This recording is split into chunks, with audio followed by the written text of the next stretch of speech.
guys, this is Luke from the Crossroads Inn, and welcome to another Warcraft lore video. In this video, we'll be telling you the story of a very nostalgic place in the Warcraft universe for me, which is of course the cursed Pyrewood village.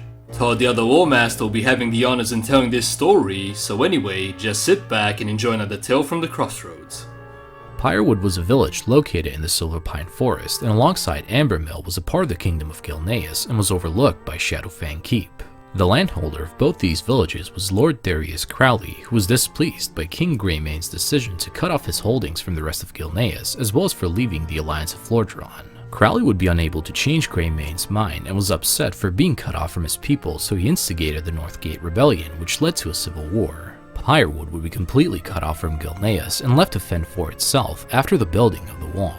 During the Third War, when the undead scourge was spreading through the kingdom of Flordran, some of the citizens of Pyrewood tried to enter Gilneas, although the Greymane Wall would not open for them, so they departed Silver Pine Forest on a ship and headed for Stormwind. After a severe storm, they landed on the shores of the Broken Isle, specifically Valshara, where they eventually founded the town of Bradensbrook. During the Third War, the kingdom of Flordran would fall and its lands would be taken by the undead, during which time the remaining citizens did their best to survive.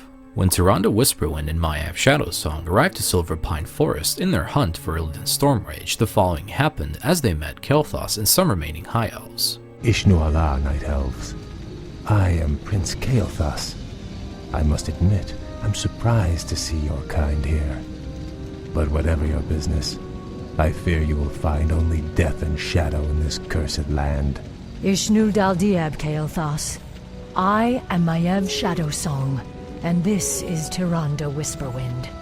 We are hunting a powerful demon that arrived here recently. Curious. I don't know about any demon, but something's riled the undead based at Dalaran. They've been hounding us day and night. We were about to abandon this post and seek refuge on the other side of the river Arabas. Then we shall lend you our aid, young Kael. Their journey towards Pyrewood village would be perilous as they were constantly haunted by the undead, although with the help of mercenaries, they managed to arrive to their destination. Ah, Pyrewood village. The river Arabas lies just beyond. Something doesn't feel right. Yes. Perhaps we should keep the caravan moving.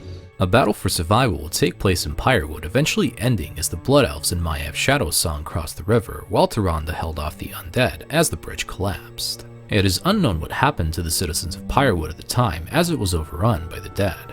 A former mage of Dalaran called Arugal, who was a Gilnean patriot, would summon a mysterious race called the Worgen to fight the undead scourge during the war, which would help the people of Pyrewood survive, although after that, they would turn their rage towards both the people of Gilneas as well as Pyrewood. This would spread the Worgen curse to the townsfolk, forcing them to turn into mindless Worgen at night.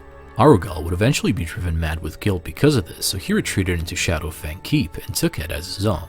Despite their hardships, the citizens of Pyrewood would continue to serve as Alliance travelers, although only during the daytime, because at night they would attack anyone in their sight.